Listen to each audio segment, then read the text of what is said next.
Welcome to yet another edition of Compas FC. Again, this is Champions League week, so we will be doing two smaller episodes pertaining to all things champions, just because, I mean, it's getting down to the nitty-gritty semifinals. Real Madrid facing Man City. A lot of people thought this would be a blowout. A former Should have. Manchester United legend said, it's not about how many goals Manchester City is going to beat Real Madrid by, but the amount or something like he said something weird like that, like how many goals they're going to beat them by. But it was a tie game, 1-1, a lot of controversy. Carlo Ancelotti did not come out of this very happy. He received a yellow card for his frustrations, but I'm joined by J.C. Cervantes, Eddie Rodriguez. Get it going, guys. How J.C., how was your Tuesday? Man, it was a good day till, UEFA and FIFA trying to rob the show again from some quality football. Eddie, live from the red light district in Amsterdam yet again. How are you doing? Yeah, here we are, boys. Live. So obviously, like I mentioned, Real Madrid. It was a great start to the game. I mean, Man City, we all know, controlled the ball. They had the ball for most of the first half. 36-minute, Camavinga starts off from the back, ends up working his way all the way up, passes it to Vinicius. Vinicius hits a screamer past Splendid. Ederson and nails a humongous goal for Real Madrid right around the 60th mark. There was a controversy because they thought the ball had gone out. It was supposedly saved. The ball starts getting brought up, and Kevin Bruyne hits it from distance, and they tie the game 1-1. This game ends up tied 1-1. The second leg will be headed to Manchester City, but let's get into this game. Guys, JC, what did you think about the game?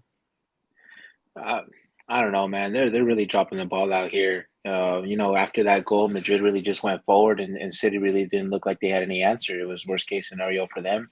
And honestly, the quality from Camavinga on that play was just absolute nuts, man. It looked like Marcelo was playing back there again, the way he just ran all the way up there and just created that play. And I was, lucky enough to see that one live too. And then I was just catching the game in glimpses. But every time I look over, Madrid's just right there running the show, man. Like they really got City pinned back all 11. You never see a Pep team drop back all 11 in the box. And second half, you were seeing a lot of it. But, you really, to give away a goal like that, you're putting a black eye on this game. I mean, you had a quality football game between two giants, both teams playing full stride, 11v11, best players on the pitch for both teams.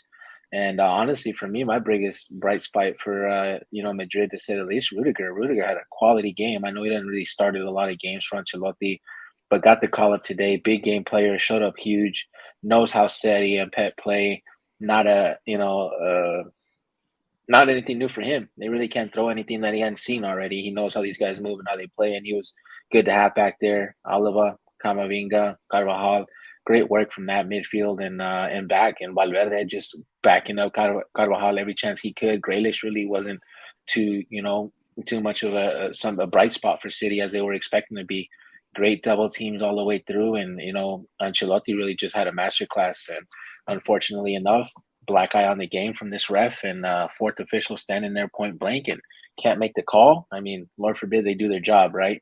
But typical, they set the match up for it to go this way, and we'll see how it goes. They didn't want to have a boring second leg like they have the rest of the season, so I guess they got to let them tie somehow, right?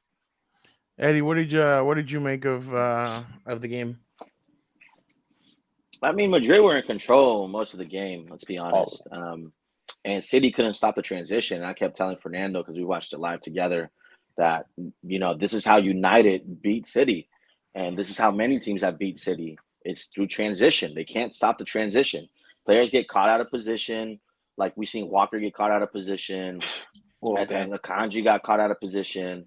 Rodrigo got caught out of position. And the transition game was really where Madrid were hurting them the most. Like JC said, great shout out for Rudiger. He did have a great game.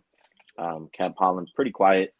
Camavinga, I think he had a great game. It's just that one pass, I guess you can say, kind of stained his game, if you will. Um, Carvajal had a surprisingly good game. I was shocked. I would have gave the man of the match to Courtois because I thought Courtois was a pretty busy guy, It's a tough one. and made some pretty important saves there. But all in all, I think it's all to play for in the second leg. The referees were horrible, to say the least. There's a couple instances where they could have gone to the VAR to see if there's a handball or not. Lord They did forbid. not. So I don't know what's going on there with UEFA, if they're trying to push City to the final, whatever conspiracy theory you want to draw up. But, whoever thought that Real Madrid was just going to lay over and City were going to run them over, Ha ha. Yeah. You I don't know thought. about all that. Yeah. You thought. So right now I'm showing the guys. If you guys are on YouTube, thank you guys so much for watching, listening, however you may watch, however you be listening. It's a tweet that says from CBS. CBS didn't tweet it out, but it's a CBS Golazo show after the game, and they asked who deserved man of the match today, and Richards says Vinicius, Carragher, Vinicius or Camavinga, and Henri says same, and Katie Abdu says it was given to De Bruyne.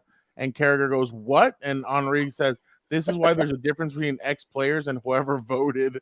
So, it's funny, JC. Eddie and I were sitting there, and I told him, do you know who got man of the match? He's like, who? Vinicius? I'm like, Kevin De Bruyne. I was like, you're kidding. I mean, and I'm he like, really no. ran the whole team. If you take De Bruyne out of the City team, they literally don't have an answer. He was anonymous. They can't. He was They anonymous. can't. No, but I'm saying anything that happened offensively for City was because of De Bruyne. If you remove De Bruyne out of their game plan, but except for that goal, he didn't do anything. And that's what we touched on last podcast, where we're saying isolate a player like Kevin De Bruyne and make other players beat you. And Bernardo Silva was anonymous. Jack Grealish was anonymous. Haaland had one chance, anonymous the rest of the game. Playing defense all game. Like that one Kevin De Bruyne chance, scored it. So and that's what it is. And that's the difference between quality elite players. They're going to do that for you, right? Should he got the shot? No. Clear as day. Ball's out. You call it any day, any football, any game. You know what I mean? And Fede had already blocked 2 of those from long distance. Exactly. And they had it locked. No free shots, no 50-50 balls. Yeah. Madrid was on top of every single loose ball there was. First to respond on every play. And this whole 4-2-3 thing he's trying to throw out there, thinks he's cool and funny with these tactics, got ran over today. All 11 players in the box for City. You never see it. Just a hand above the competition. Ancelotti's just too much, man. The guy's lights out. Here, especially, and here's Ancelotti talking about what happened with the yellow card and the ball going out of bounds. Tecnologia 3D. ¿Y qué explicación le da? Being Sport. Lo ha mostrado. No era la tecnología del VAR, porque si no, no lo veían. With the eyebrow raise. So basically, he's asked for. I'll translate for folks out there. So basically, he's asked, "Did you see that the ball went out of bounds?" He's like, "I saw it," and then BN Sports tweeted out the video of it going out of bounds, and he said, "He's like, and you're sure of this?" He's like, why do we have this technology if we're not going to use it at the right time? And speaking of the BN Sports, I have the video right here. This is basically what they're talking about. The ball went completely out of bounds, as you can see right here. And for the people who are listening, so basically you can see that the ball goes completely out of bounds. Like there's not even a star on it, nothing. And the ball goes completely out of bounds. And it's brought back in, and Vinicius is even waving his hands like, hey, it's out of bounds. And Pep even wags his finger and goes, no, it wasn't. So, and obviously Pep was right there, but referee right there, point blank, fourth official, Mr. Barcelona himself. He's just admiring Pep. Look at the way he's standing. He's standing with his arms crossed, just chilling there. He's not even on the sideline. He's like literally a couple inches away from the sideline, just hanging out there. But I mean, here you can clear as day see it. And then real quick before I go to you guys, this is what Dani Carvajal was interviewed after the game, and he was asked what happened, and he said the ref told us that they looked at it in VAR, and it seems like the ball did not come out of the field. But the funny part is that Eddie and I were talking about this. Well, why didn't they show a replay on the TV? Because they didn't show a replay at all. You know why Yeah, they no don't. replay. Oh no, I know why they didn't You know show a why they replay. don't. But You know the Eddie and I NFL very well. as soon as they didn't show a replay, Eddie and I were like, "Oh yeah, we know why they're not showing a replay." 1, 2, then you think about it and you're like, "Well, why aren't they taking a look at it on VAR?" And they're like, everybody's standing around, and supposedly they took a look at it. But if you really would have taken a look at it, you would have seen it was completely out of bounds. So things aren't adding up. And That's a blatantly missed call by the refs. But you know what? And I don't want to sound like a prick, but I thought that Jack Grealish should have seen red because that's naked aggression towards the opponent. You can't do that. I don't care if you didn't hit him or when he if you punched had Carvajal in the throat, you had the intention Yeah. of hitting him. And if you miss, you miss. But it's clear as day. And they went to VAR to that supposedly, and they said nothing happened. And Grealish got, he's got a bit of a history for those kind of things too. He's got a hot head. He loses his temper. And then Ancelotti said the referee missed a lot of things today. Here's Bernardo Silva right there. Oh yeah, digging his cleats in the Camavinga. And you can't in see his red calf. on that one? Of course not. And the ref right in front of him. Like, what else what needs to happen? But the thing is here that I'm happy about, all this is viral. They have no choice but to clean it up.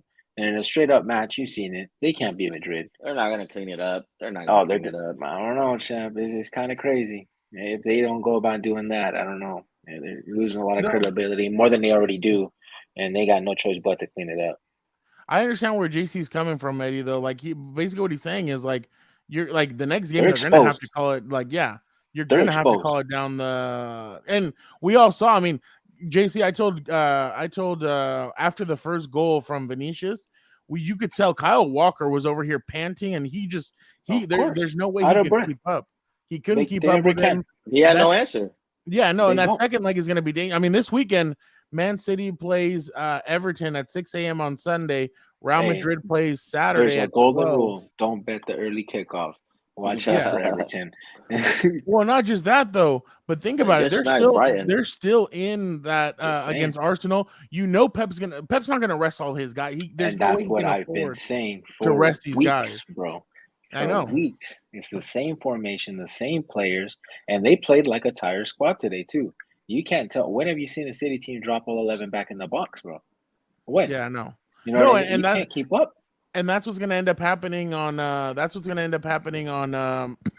On Sunday, because Madrid already. I think Ancelotti already came out and said Hazard, Mariano, Vallejo. These guys are all playing on Saturday. This is your moment.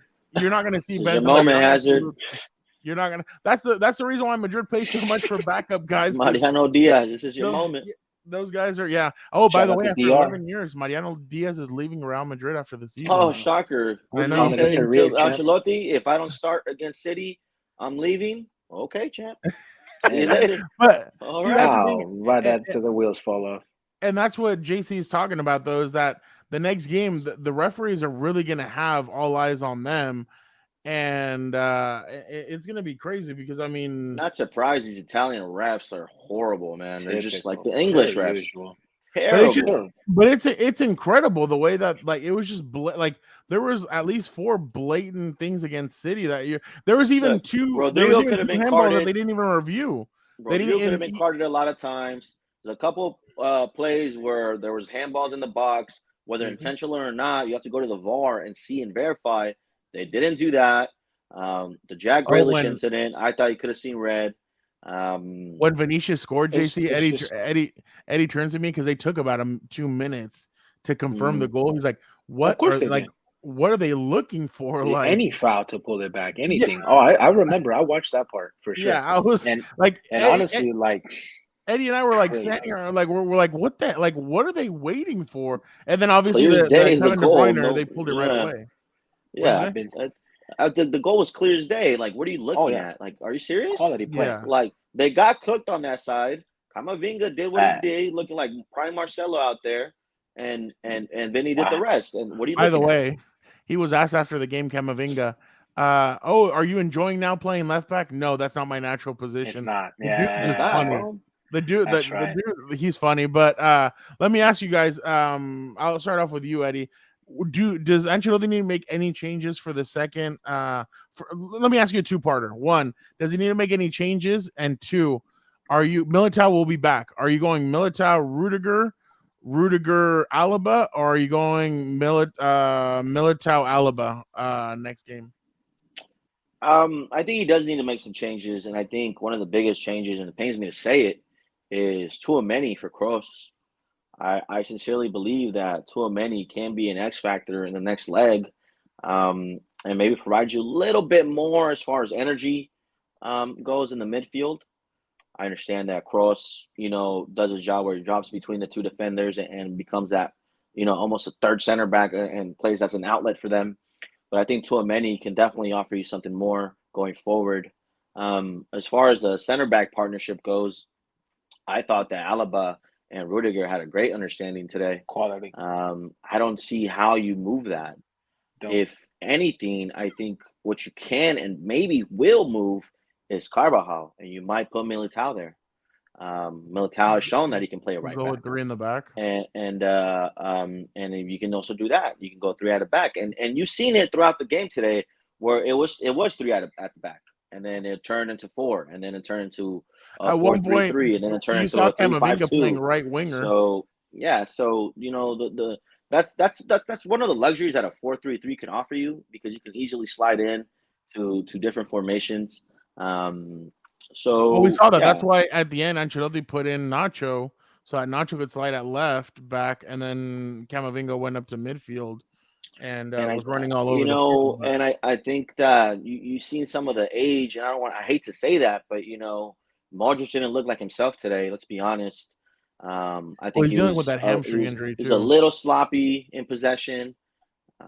He got caught out of possession several times. Yeah, So some of these things have to be addressed, and something has to be done. And I think having a guy like Tchouaméni on the bench, That's certainly nice. helps. JC, same question. Do you think he needs to make any changes? And Nah, which combination are you going with the center backs? honestly, just leave everything as is. City has to come out and beat Madrid. Madrid doesn't have to come out and beat City. City played, didn't look like themselves, and I keep looking over because I got the lineups on the right, but Madrid played almost a perfect game, bro. You know what I mean? Disregarding that they were a little sloppy, but I feel like those sloppy plays were just because they were overconfident. I don't believe that the game was ever out of their hands. Nobody ever lost confidence. Nobody ever ducked their heads on the Madrid team. And that's why I say City needs to come out and beat Madrid. If anybody needs to make changes, it's going to be City.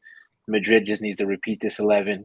Everybody knows their job. Everybody knows how they need to play. When you look how they double team specific players, when they drop back into defense, everybody's in the right place at the right time all the time. The only time you make a change is if somebody comes up injured, but you already know they're not, because they're just going to run the whole alternate squad come, this weekend. City's not. Yeah. Now they're at that moment, in that point where you're going to see the squad depth is who's going to come in and play. Honestly, Ederson's come there. Who's on the bench for them? Laporte, Ortega, Palmer, Gomez, Foden, Carson, Mahrez, Lewis, Alvarez, Phillips. All those guys are going to have to see some play time probably this weekend if you want to rerun this starting 11. You could see Foden starting next week for City, just because they're going to need some kind of firepower, maybe over Bernardo, because they want to keep running and running. But City has to beat Madrid. Madrid doesn't have to beat City. They have to play their game and play a perfect game in order to beat Madrid, because you already seen it. Madrid in 60, 90 seconds can score 2 goals, and that's your season. And now they have twice they have to worry about it this weekend, and then when they play City, when they play Real Madrid again. So it's all the pressures on Pep's team.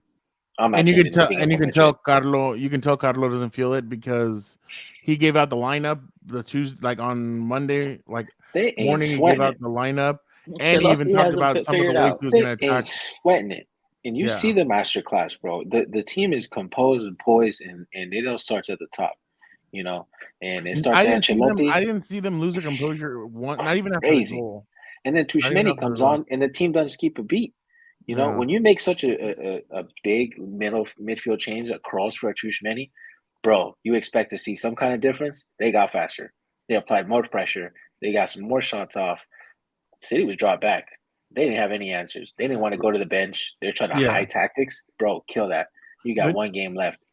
So for both of you, real quick, Vinicius, 23 goals, 21 assists. Like top. That's a real left. Do you think do you think it's time for him to enter that Erling Haaland Mbappe, Vinicius field? And two, do you feel like he's a Ballon d'Or candidate, or do you feel like they're gonna hate on him even if he wins, even if they won the Champions League? Do you feel like they'll just hate on him again? With all due respect to Neymar, this is the next Brazilian, bro. I mean, Neymar's still gonna be number one, right? He's 10, he's captain, he's that guy until he gets dethroned. But it's Vinny's right there, bro. That's young Neymar. When you saw Neymar running a buck from Barcelona, this is theirs. And Vinny should definitely be in those conversations. The fact he's not making FIFA top 11s is nuts. UEFA top 11s, nuts. Like, I don't know how you want any other left winger playing left wing other than Mbappe right now. It's just him and Mbappe right now for left wing. And you could play Mbappe as striker and play Vinny on the left, which is what Perez is looking to do, right? But we'll see what happens. But he's got to be in those combos. Don't diss the guy. He's a baller.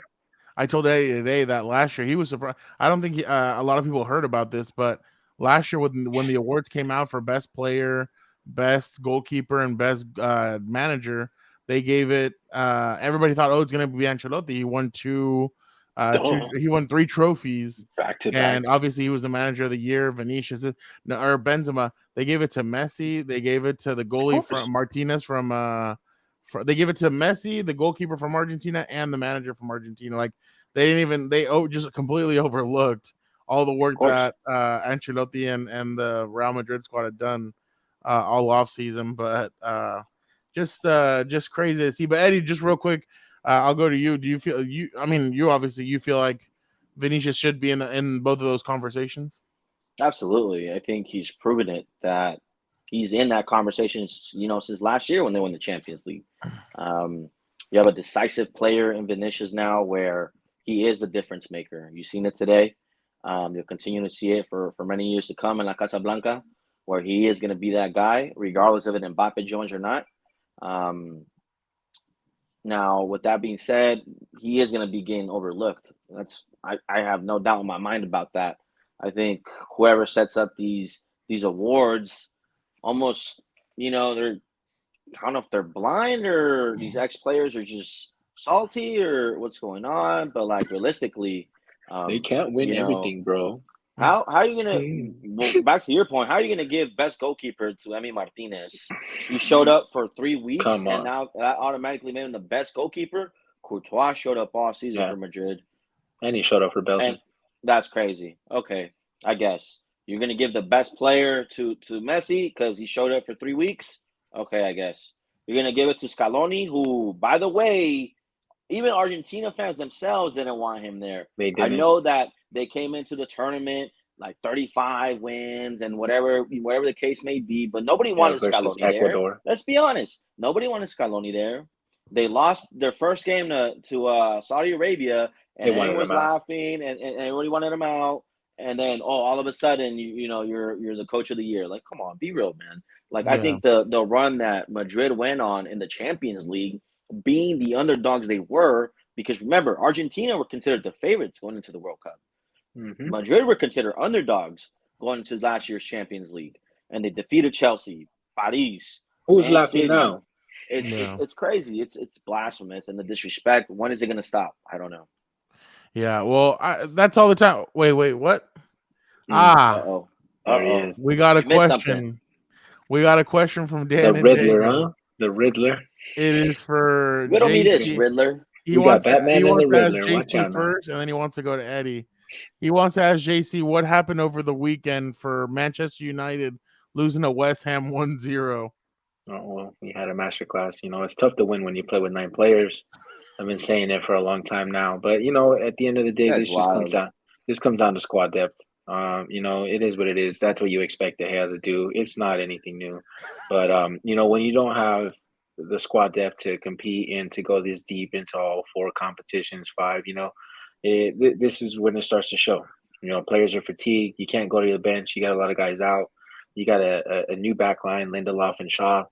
I mean, when you play with 9, that's what happens. But it just comes down to, you need more players, you need more quality, and we're still in a rebuilding phase, and we got to win out now, unfortunately, because somebody can't do their job. But whatever, I'm wrong for holding them accountable. Dan and Diego also has a quick question. JC, What do you feel like is happening with Marcus Rashford? His stats What do have you kind of mean? dropped off. He hasn't really scored. And I'm not surprised. I came on here early. This is just a flash. He's gonna go back to being himself in no time, and there it is. I'm locked again, bro. I mean, it's not anything new. Eddie, what do you make of Average. JC's crazy. He talks about accountability, but then like off topic, we speak about the Padres, and he can't keep There Juan you go. Soto The accountable. only one he went 4 for 4 today, but all right. He couldn't keep Paul Pogba For accountable when he was playing for Man United. He won more trophies I than the guess, same amount of whatever, trophies right? as Rashford, but whatever. Let's be real. What ended up happening at West Ham was, David De Gea's mistake, and that's what costed him. Bruno couldn't be Bruno. Marcus had a chance here too that normally he would bury, but he didn't. Yeah, right. He slowed down just a tad bit, but Can't always close your eyes and kick it as hard as you it's can. disrespectful to say that, he's going to go back to being the Marcus Rashford of last year He's under average, Ralph bro. Ragnick. Like, that's He's crazy to me. average. You root against your own team, champ. You need to do better. I have standards. I respect need my to do legends, better. and I will never downplay them for these bums. champ. You need to do better. I will never downplay my legends for these losers. They're average. What is the right now? The table looks 1 point off of Liverpool. It's but you split. guys have but Man U still has a game in hand, so they'll be. No, you still gotta win out, man. No, yeah, 100%. But we'll be fine. Unless JC keeps rooting against us, and Yeah, what do I gotta do with it? Those guys need to do their job. You point blank and you can't score a goal multiple games. All right, I suck though for sure. JC, do you kind of feel like Liverpool may catch up, or are you confident? Stop. No, we're not doing this again. Okay. Yeah. No, we gotta win out, and honestly, that's the only thing that we need to worry about is win every game, and whoever's behind, whoever's in front doesn't matter. Just one path, win. That's it. There you go. It's not worth winning if you can't win big, according to the Hawks and the Mighty Ducks. Let's ride. Old school movie. We appreciate you guys so much for checking out yet another episode of Compas FC. Don't forget to check out everything else on the Compas on the Beat network. CompasOnTheBeatMerch.com, CompasOnTheBeat.com. Don't forget to check out Compas on the Beat. Fight real fighters. Don't forget to check out Compas on the Beat this week. Gilbert and I jump into I call Bad Bunny the greatest celebrity wrestler of all time. Yeah, that was way better than the Canelo fight for sure. Exactly. Gilbert thinks that Canelo's starting to slow down, and that at this point, there's no way he's going to get into the ring with Bivol again. And then obviously we go into our winners from the NFL offseason, and just a little bit about everything. What's up, Bolts, this week? Dan and Dago and I will be breaking down the Chargers schedule that will be released on Thursday. So and we got a special there's going to be a special surprise for that episode, so be on the lookout for that. And then House of Horns are going to be doing the same, breaking down the Rams schedule. And then I know Eddie's going to keep his eye on that Chargers-Jets game. JETS, baby. But don't forget to check out everything else. We Compas FC will be back tomorrow night to break down AC Milan versus Inter Milan. So be on the lookout for that. That should be an exciting game. But we appreciate you guys so much. Thank you guys for checking out yet another episode. Don't forget to be a compa, tell a compa, like, subscribe, comment. Thank you guys so much.